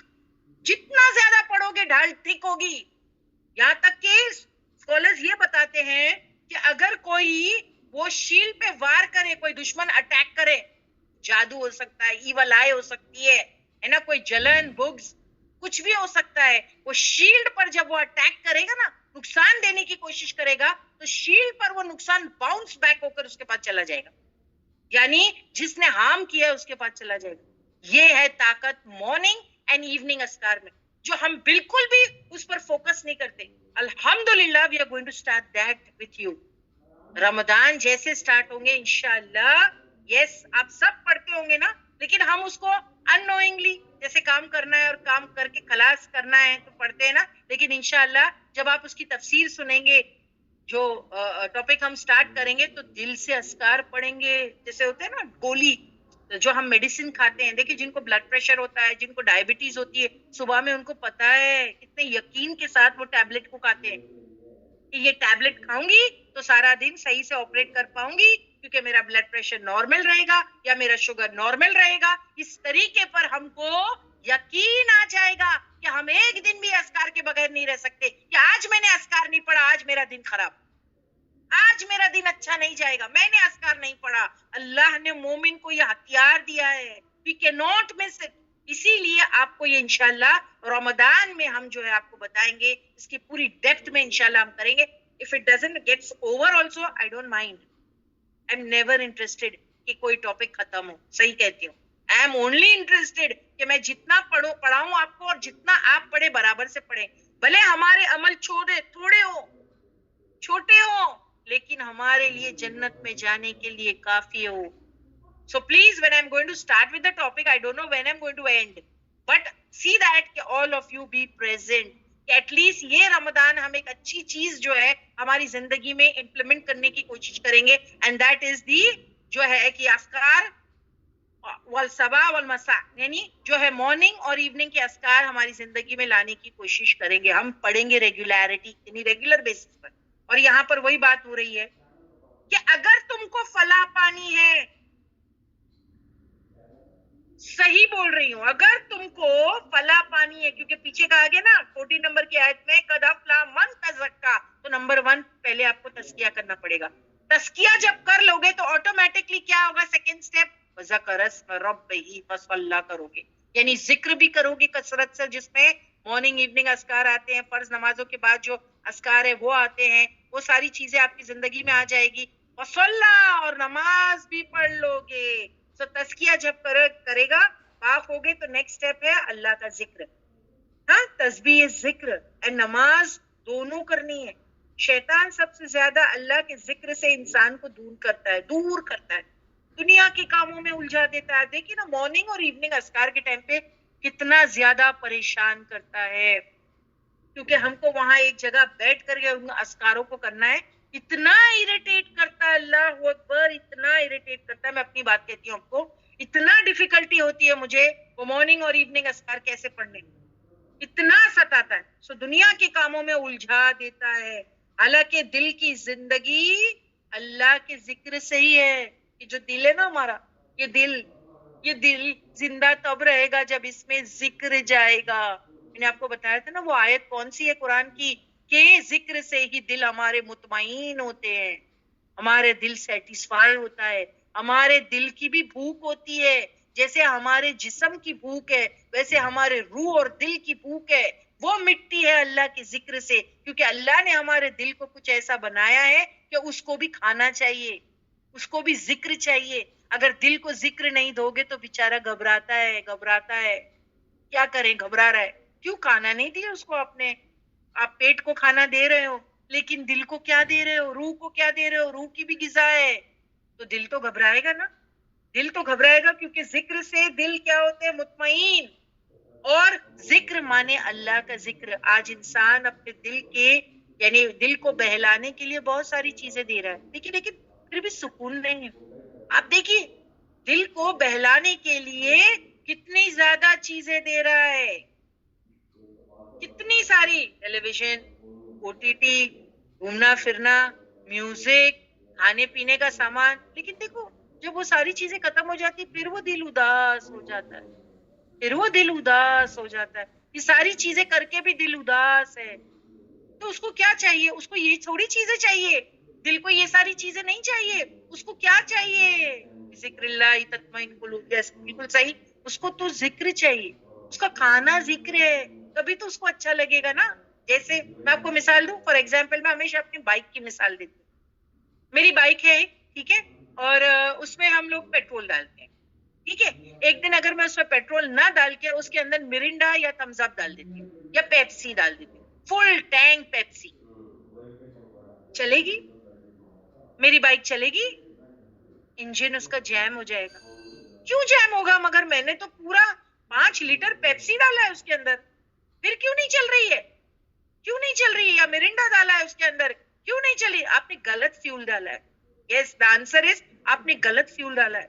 पूरा इंजन जैम हो जाएगा, जैम हो जाएगा, ब्रेक डाउन हो जाएगा। उसको वो दो जो उसकी जरूरत है। वो बाइक को मिरिंडा या पेप्सी या थम्स अप नहीं चाहिए, उसको चाहिए पेट्रोल। इसी तरीके से ऐसा हमारा दिल है, उसको चाहिए अल्लाह का जिक्र। अल्लाह के जिक्र के बगैर वो घबराता है। देखिए, जिंदगी में कितनी भी परेशानियां है, कितने भी हालात खराब हो जाए, लेकिन जिस दिल में जिक्र हो ना, वो मुतमईन रहता है। क्योंकि जिक्र दिल में क्या है? हस्बी अल्लाह क्या व निअमल वकील। अब देखो ना, फिर जो क्या, हस्बुनल्लाह व निअमल वकील, सॉरी, कि काफी है मुझको अल्लाह। अगर कोई बंदा ये जिक्र करे कि हस्बुनल्लाह व निअमल वकील, के काफी है मुझको अल्लाह, अब कितनी भी प्रॉब्लम्स आए या जाए, काफी है अल्लाह, अल्लाह will take care of all my affairs. तो कितना उसका दिल में सुकून आ जाएगा। सोचो आप, है ना अल्लाह, इन्नल्लाह मा साबिरीन, कि अल्लाह सब्र करने वालों के साथ है। तो कितना सुकून, हाँ मैं सब्र कर रही हूँ, अल्लाह मेरे साथ है। जिक्र है ना ये। तो इंसान मोमिन जो है ना, कभी डिप्रेस नहीं होता, क्योंकि उसको पता है क्या, अल्लाह मेरे साथ है। अगर जिंदगी में डिप्रेशन के लम्हात आ भी गए ना, कुरान खोलेगा, कोई ना कोई आयत जो है उसको झंझोड़ डालेगी, फौरन चिपक जाएगा अपने रब से, खुश हो जाएगा, खुश हो जाएगा, जरा भी मायूस नहीं होता, कि उसको पता है मेरा रब है। जिक्र, अल्लाह का जिक्र वो बात है, तो उसको कभी उदास नहीं होने देता जिक्र। और शैतान सबसे ज्यादा अल्लाह के जिक्र से इंसान को दूर करता है, दुनिया के कामों में उलझा देता है। हालांकि दिल की जिंदगी अल्लाह के जिक्र से होती है, वरना दिल मर जाता है, दिल मर जाता है। जिस दिल में अल्लाह का जिक्र ना हो, वो दिल मर जाता है। साइंटिफिकली दिल चलता रहता है, पर अल्लाह के नजदीक वो मुर्दा है, डेड है वो दिल। वो दिल क्या है? डेड है। जैसे सूरह ज़ुखरुफ की आयत नंबर 36 का रेफरेंस लगाएं बाजी। सूरह ज़ुखरुफ की आयत नंबर 36, व्हाट डज इट से? एंड इट सेज, वमन, और जो कोई यशु, अंधा बन जाए, अन जिक्री, जिक्र से, अर्रहमान, रहमान के, यानी जो कोई अंधा बन गया अल्लाह के जिक्र से, तो फिर अल्लाह सुब्हान तआला क्या कहते हैं? नुकय्यिजू, हम मुकर्रर कर देते हैं, लहू, उसके लिए, शैतान, एक शैतान, फहुआ, तो वो लहू, उसका करीन, साथी हो जाता है। जो शैतान उसका फ्रेंड बनेगा। सही बात है ना, रहमान को तो तुमने दिल में बसाया नहीं, रहमान का दिल के अंदर तुमने ख्याल रखा ही नहीं, जिक्र किया ही नहीं, तो फिर शैतान ही तुम्हारा फ्रेंड बनेगा। और फिर शैतान अगर किसी का औलिया बन जाता है, तो वो उसको डराता है। शैतान डराता है किससे? भूख से, तंगदस्ती से। ये कुरान की आयत है कि वो तुम्हारा अगर बेस्ट फ्रेंड बन गया, तो वो तुमको डराएगा। भूख से, तंगदस्ती से अच्छे काम कभी नहीं करने देगा, कभी नहीं करने देगा। अब अल्लाह ने क्या कहा? इसीलिए रहमान का जिक्र दिल में जरूरी है। तो अल्लाह सुभान व तआला का जिक्र रहेगा दिल में, तो इंसान पुरअमन जिंदगी बसर कर सकता है, पुरुमीद रह सकता है कि आज हालात मेरे खराब है, कल अच्छा है, कल अच्छा है, कल अच्छा होगा। समझ में आई आपको बात? कल मेरा अच्छा होगा। मोमिन का कल उसके आज से अच्छा होता है। तो कल अच्छा उसको भरोसा रहता है ना, क्योंकि उसने अल्लाह को फ्रेंड बनाया है। लेकिन जो अल्लाह रहमान का जिक्र ही ना करे तो फिर उसका दोस्त तो शैतान बन जाएगा, वो अल्लाह के रास्ते से रोकना शुरू कर देगा, वो बंदे को अल्लाह के रास्ते से रोकना शुरू कर देगा। सो शैतान अल्लाह का जिक्र बुला देता है।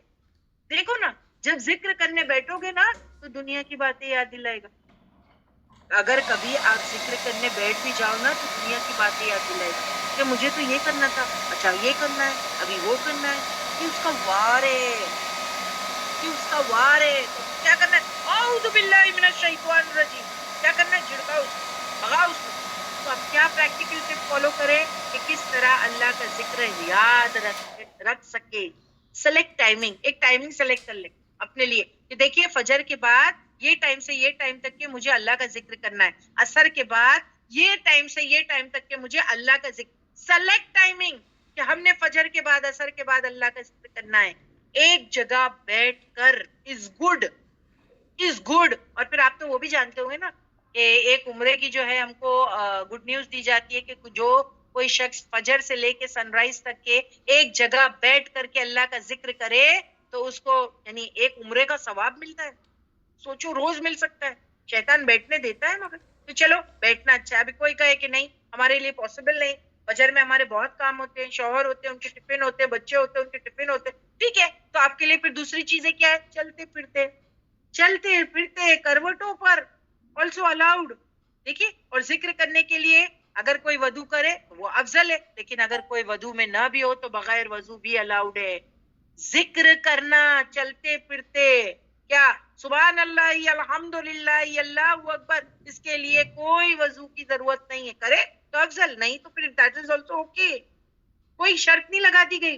जुबानी जिक्र जो हम करते हैं, सुभान अल्लाह, अल्हम्दुलिल्लाह, अल्लाहू अकबर, काम करते करते भी जिक्र करा करो। कयामत के दिन इंसान को रिग्रेट्स होंगे कि काश एक नेकी मेरे पास होती, बस एक नेकी की कमी की वजह से जन्नत से महरूम हो गया। काश एक जिक्र मेरे पास होता, एक ला इलाहा मैं कह देता टाइम पे तो मेरा बचाव हो जाता। सुभान अल्लाह कह देता, मैं सुभान अल्लाह ही कह देता, मैं अस्तगफिरुल्लाह ही कह देता, मैं अल्हम्दुलिल्लाह ही कह देता। जन्नत में लोग अल्हम्दुलिल्लाह कहते रहेंगे। हम सब जानते हैं ना कि जो जन्नत में जाएंगे उनकी सांस से अल्हम्दुलिल्लाह आ रहा होगा ना, जैसे हम सांस में कैसे जो है वो इनहेलेशन और एक्सहेलेशन होता रहता है, तो जब जन्नत के जो लोग होंगे वो जन्नत में जाएंगे तो जैसे वो इनहेल और एक्सहेल करेंगे तो अल्हम्दुलिल्लाह जारी हो जाएगा। लेकिन सिस्टर्स, मैं आपको बता दूं कि जन्नत में लोग अल्हम्दुलिल्लाह कहेंगे पर उसकी वजह से उनके दर्जे कोई एलिवेट ना होंगे। एलिवेट तो यहाँ की वजह से होंगे। यहाँ आप अल्हम्दुलिल्लाह कहोगे तो वहां दर्जे एलिवेट होंगे, वहां जाकर पढ़ने से एलिवेट नहीं होंगे। जो कुछ है दुनिया में करना है। देखिए, जब इंसान मर भी जाएगा ना तो वो चाहेगा कि कब्र में वो नमाज पढ़ ले, लेकिन देखिए इबादत उसके लिए मरने के साथ खत्म हो जाती है। एक इंसान जब फौत होता है तो सारी तमाम इबादतें उसके लिए खत्म हो जाती है। उसकी बात यह है कि सारी चीजें आपको दुनिया में करनी है, मरने के बाद कुछ चीज फायदा नहीं देने वाली। और इंसान के पास बहुत वक्त होगा कि मैं नमाजें ही पढ़ लूं कब्र में या आखिरत में। No, time is up. यहाँ अभी यहाँ करना है।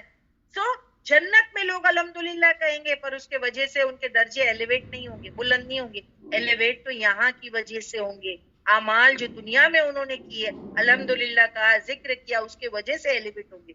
सो दुनिया की जिंदगी वेरी इंपॉर्टेंट, अंडरलाइन कर लीजिए, दुनिया की जिंदगी वेरी इंपॉर्टेंट है। इसमें जो हम कमाइयां करते ना वो आखिरत में जाकर नहीं कर सकते। जो आज कर सकते हो ना वो आखिरत में जाके नहीं कर सकते। और सही में टाइम जाया भी नहीं करना चाहिए। जो वक्त हमारे पास है उसको गनीमत समझे, उससे फायदा उठाएं। ऐसी मजलिसें ढूंढे जहां अल्लाह का जिक्र होता है। सच दुनिया में जहां अल्लाह का जिक्र करने मिले, search, look for that chance. हाँ, सो तस्किया करो सिस्टर्स, नेकी के काम करो सिस्टर्स, अल्लाह का जिक्र करो सिस्टर्स। फिर नमाज को जो है पढ़ना है और अल्लाह को याद करो, जिक्र करो उसके अलावा। तो पहला सवाल नमाजी के बारे में होगा, नमाज की शरायत के साथ नमाज पूरी करो। सो ये तीन काम जरूरी है क्या? फला पाने के लिए। अब आप मुझे बताएं, 3 चीजें मैंने आपको बताई हूं, आपको याद है? एक क्या है? सबसे पहला तस्किया। दूसरा क्या है? अल्लाह का जिक्र, सुबह शाम के अस्कार। और तीसरा क्या है? नमाज। नमाज भी जिक्र है, बट ये दोनों चीज सभी जिक्र है। नमाज भी, उसके अलावा नमाज के अलावा जो जिक्र होते हैं सुबह शाम के या फर्ज नमाज के बाद जो है जिक्र, वो सब। तो ये 3 चीजें करनी है। फर्स्ट तस्किया, सेकेंड जिक्र, थर्ड नमाज। देन कामयाबी मिलेगी, पक्की पक्की। क्योंकि अल्लाह सुब्हान ताला ने पास्ट टेंस में कह दिया, जैसे कि शख्स अगर अपना तस्किया नफ्स करता है, फिर जिक्र करता है, नमाज पढ़ता है, तो वो कामयाब हो गया। वो हो गया कामयाब। अल्लाह कह रहे वो हो गया, समझ लो, वो तो हो गया। ये चीज हमको करनी है, ठीक है? तो कामयाबी मिलेगी। पर क्या चीज है? या क्यों हम ये 3 काम से गाफिल होते हैं? क्या चीज है जो हमको ये 3 काम करने से रोकती है? ताबिंदा, काशिफा सही कह रहे हैं, सायरा बाजी एब्सोल्युटली राइट, वो भी सही कह रहे हैं। क्या चीज है सायरा बाजी? सायरा बाजी कह रही है दुनिया। Is it?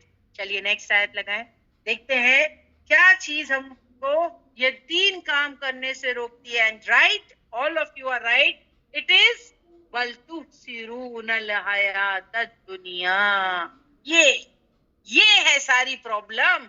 बल की तू सिरूना, तुम तरजीह देते हो, तुम प्रिफर करते हो, प्रेफरेंस देते हो अल हयात दुनिया को, यानी दुनिया की जिंदगी को तुम आखिरत पर प्रिफर करते हो। इसीलिए तुम ये काम नहीं कर सकते।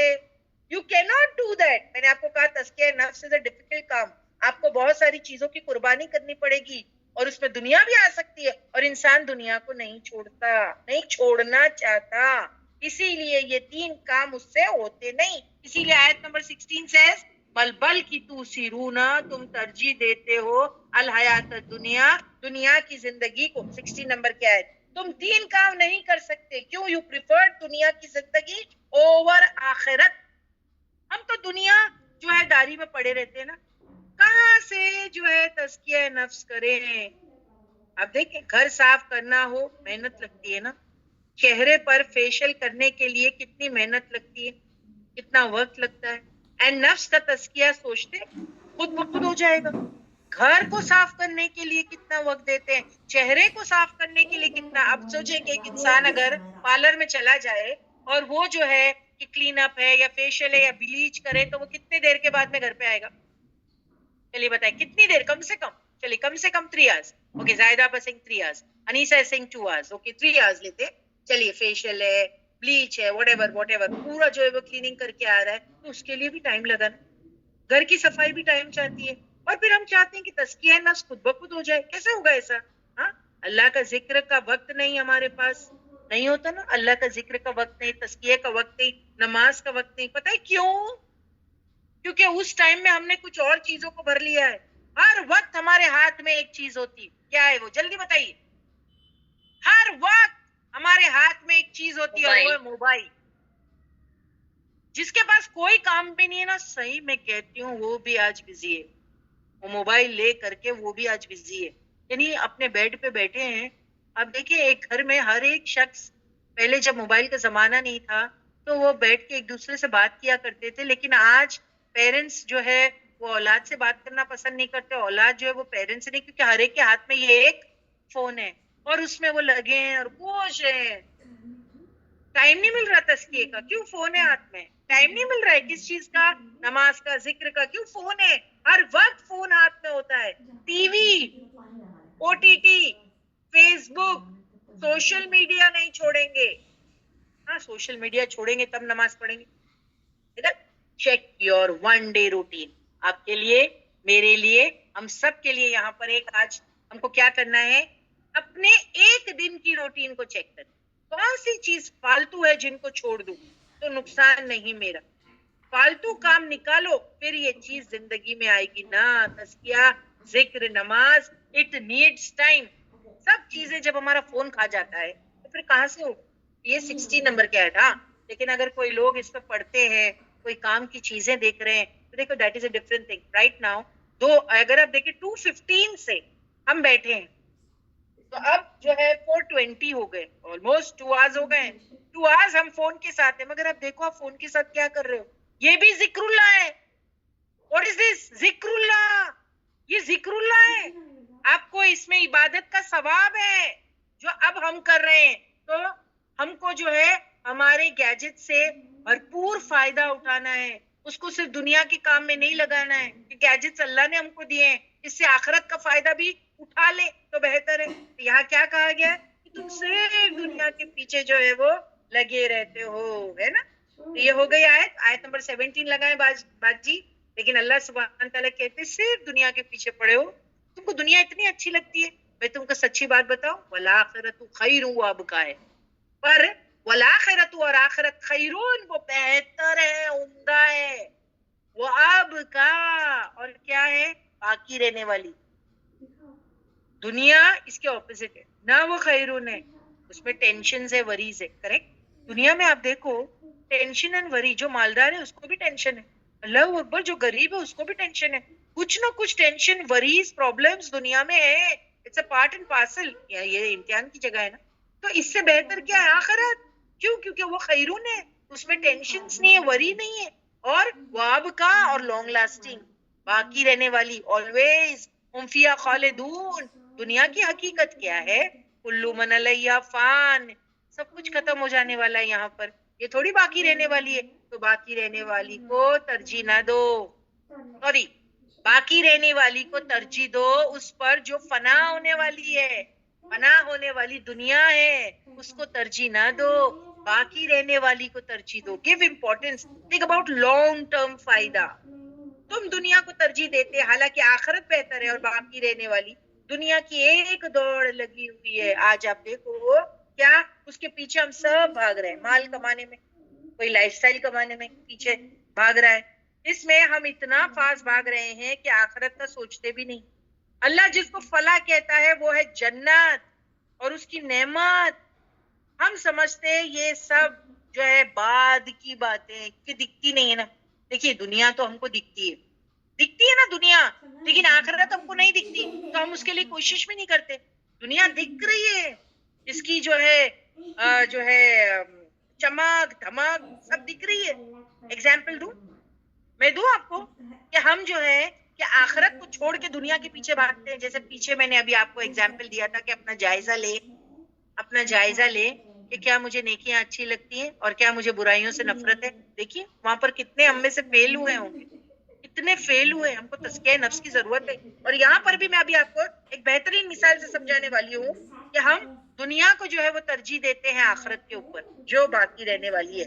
लाइक आपको कोई कुरान के दर्स में इनवाइट करता है, ठीक है, किसी फ्रेंड ने जो है मान लो सायरा बाजी ने, क्योंकि सायरा बाजी इनविटेशन देती है बहुत सारे, इसीलिए मैं सायरा बाजी का नाम ले रही हूँ।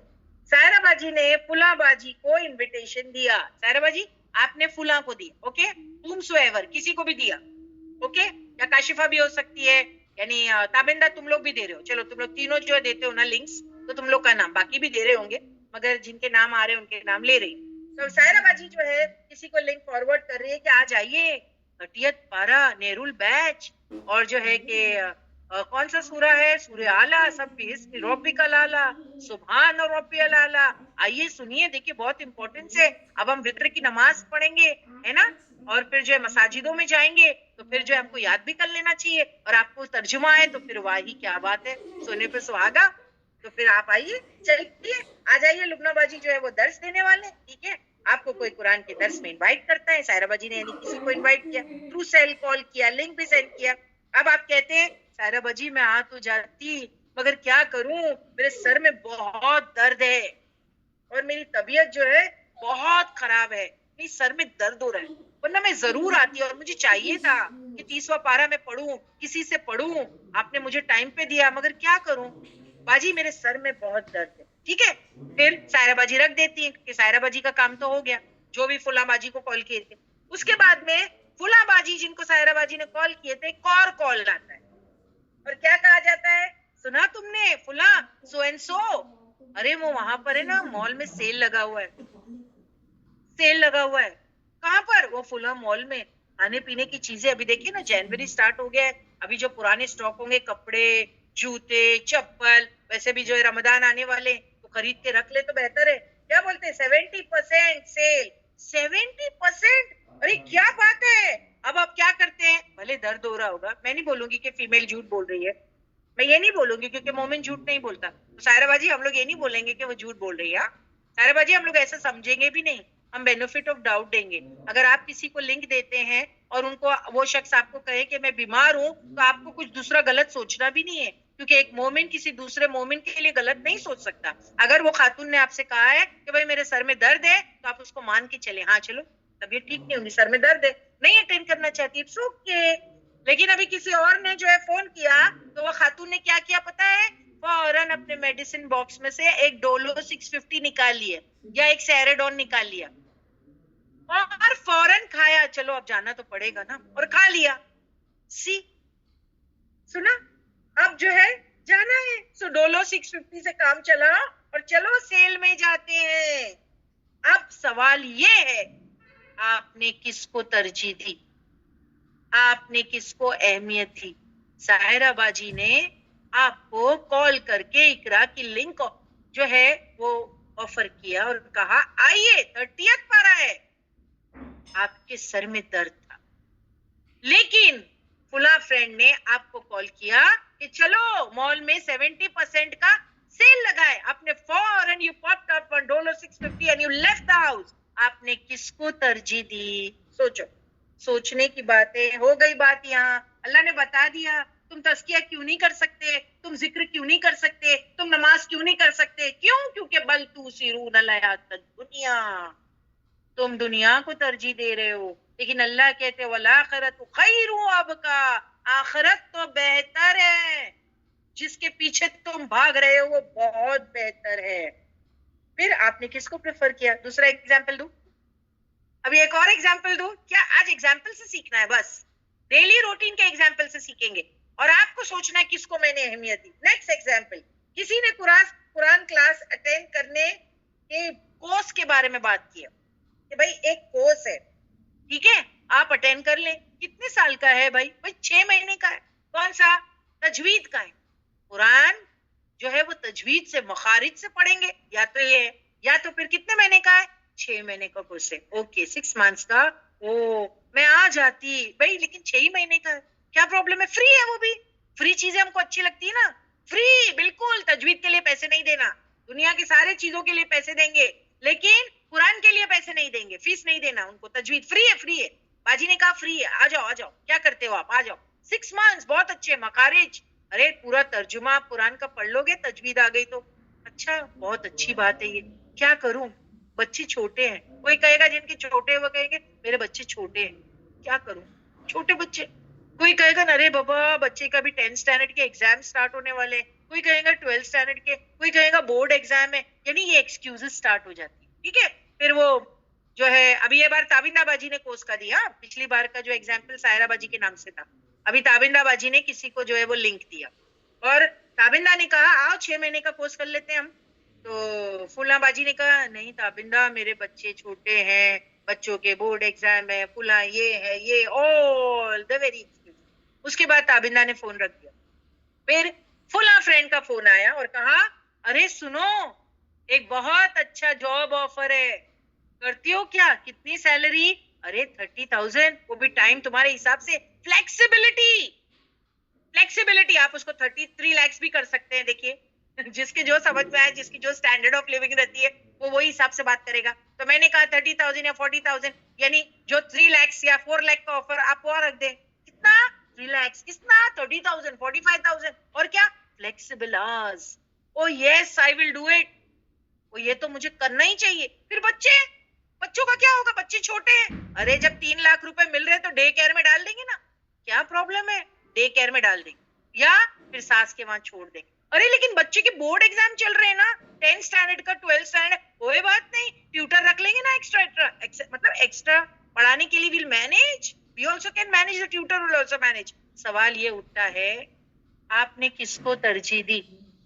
बल तुसिरून अल हयात दुनिया वल आखिरतु खैरु व अबका, ये हमको यहाँ पर सोचना है, आपने किस चीज को तरजीह दी। ये हो गया सेकेंड एग्जाम्पल। तीसरा एग्जाम्पल दूं, एक और अच्छा है, बहुत अच्छा है, ब्यूटीफुल एग्जाम्पल, ठीक है। कोई आपके डोर स्टेप पर आए, फुला फुला मौलाना साहब आए, डोनेशन देते हैं मस्जिद के लिए, हाँ, बच्चे जो है मस्जिद की तामीर होगी, और आपको जो है, आपको पता है ना कि बहुत बड़ा जो है कि एजाज ऑनर मिलता है कि जो सदका खैरात करे, तो आप देंगे मस्जिद के लिए।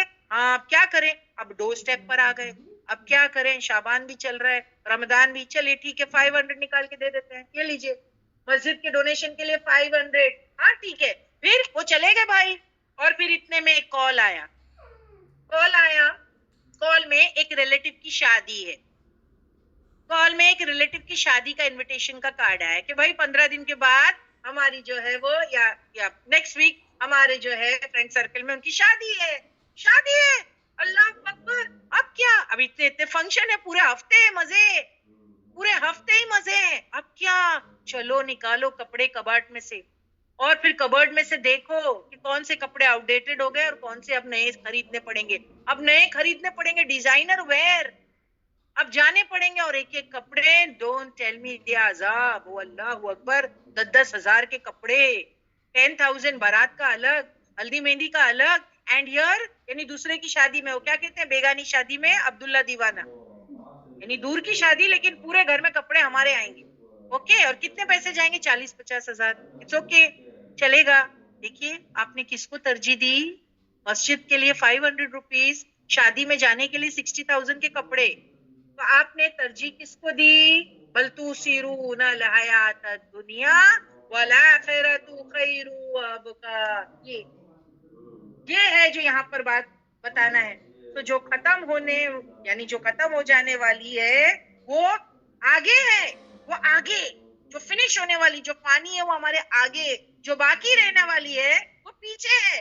हमारे अमल हमारे लिए हुज्जत है, अपने अमल को चेक कर ले, कुछ कहने की जरूरत नहीं, अमल बताता है कि हम दुनिया के मामले में एक्टिव और अलर्ट है, मगर जब आखिरत की बात आती है सुस्त हो जाते हैं, सुस्त हो जाते हैं। अभी रमजान आ रहा है, कितने लोगों के लिए होगा, अरे अभी तो जो है कि मोमिनों के लिए ये होता है रमजान, रमजान में और ज्यादा एक्टिव होना है, खाना कम है, सोना कम है, इबादत ज्यादा करना है, मगर आप देखो रिवर्स पॉलिसी, मुसलमान रमजान में खाएंगे ज्यादा, सोएंगे ज्यादा, है ना, और बताया जाता है, स्कॉलर्स कहते हैं कि जो रमजान से बाहर निकले ना, तो वो इंसान कमजोर होना चाहिए, और उसका जो बॉडी है ना वो कमजोर होनी चाहिए, और उसकी जो स्पिरिट या उसकी जो रूह है ना वो पावरफुल और जो है ताकतवर होनी चाहिए। लेकिन हमारे वहां उल्टा होता है, रमजान के बाहर जब हम आते हैं तो हमारी बॉडी मोटी, मोटी से मोटी, खाते इतना है, और हमारी रूह कमजोर, हालांकि ऑपोजिट होना चाहिए, रूह ताकतवर होना चाहिए, ताकि 11 महीने आप वैसा फंक्शन करना है, जैसे रमजान में आपने फंक्शन किया था ना, वैसे 11 महीने आगे की वैसे फंक्शन करना है, लेकिन उल्टा चल रहा है ना, उल्टा चल रहा है। तो ये सारी चीजें हमको क्या करनी है, अब देखिए दुनिया को हम तरजीह देते हैं अलर्ट एंड एक्टिव, और आखिरत के लिए सोच, नमाजों के लिए चलना है तो फिर तरावी के लिए नहीं, तुम जाओ मैं थक गई, कियामुल लैल के लिए जाना है, नहीं जा सकती, क्या करूं, ये हो रहा है वो हो रहा है। तो देखिए हमको जो है अपने आप को क्या है, संभालना है, अपने जिस्म जो है, हम नेमत है ना, कल आपको आलिया बाजी ने बताया कि हमारा जिस्म नेमत है, इनका ख्याल रखना है, इसी जिस्म में हमको रहना है मरते दम तक के, इसकी हिफाजत करनी है, इससे काम लेना है, अगर हम तंदुरुस्त रहेंगे तो किसी की खिदमत कर सकेंगे। और एक स्ट्रॉन्ग मोमिन अल्लाह को बहुत पसंद है, इसीलिए रमजान में हमको तकवा सिखाया जाता है कि जो चीजें हमको ज्यादा पसंद होती है उसको छोड़ना है, लेकिन अफसोस लोग जो है उसको छोड़ नहीं पाते, तो उनके नजदीक दुनिया ज्यादा अच्छी है बनिस्बत आखिरत की। सो ये यहाँ हमको समझना है। फिर सीरीज देखना है तो सारी फैमिली रात भर जागती है, एक और एग्जाम्पल दे रही, सीरीज चलते हैं ना आजकल, सीरीज देखना है, सारी फैमिली रात भर जागती है, लैलतुल कद्र में खड़ा करो हिम्मत नहीं होती, एम आई राइट। सीरीज, मैं कहती हूँ आजकल जो है ना घर से बाहर भी जाने की जरूरत नहीं है, प्रॉब्लम्स के लिए हमको जो है ना गुनाह के काम करने के लिए घर से बाहर जाने की जरूरत नहीं, घर हमारा काफी है, घर हमारा काफी है। तो इंशाल्लाह नेक्स्ट टाइम इस पे बात करेंगे, राइट नाउ जो है वो टाइम हो गया है, you stop here as if now, और इस आयत को नेक्स्ट टाइम इंशाल्लाह वल आखिरतु खैरु व अबका पर नेक्स्ट टाइम हम बात करेंगे। जज़ाकल्लाहु खैर। बाजी प्लीज पूछ लीजिए, टाइम अप हो गया। जी बाजी, एक्चुअली हमें ध्यान ही नहीं रहा, बी वेरी ऑनेस्ट। जज़ाकल्लाह खैरन कसीरा बाजी, आपने बहुत खूबसूरती से बताया। प्लीज सिस्टर्स हमें बताइए आप लोगों को ये चीजें समझ में आई है, तज़किया करना है, ज़िक्र करना है, नमाज़ करना है और हम ये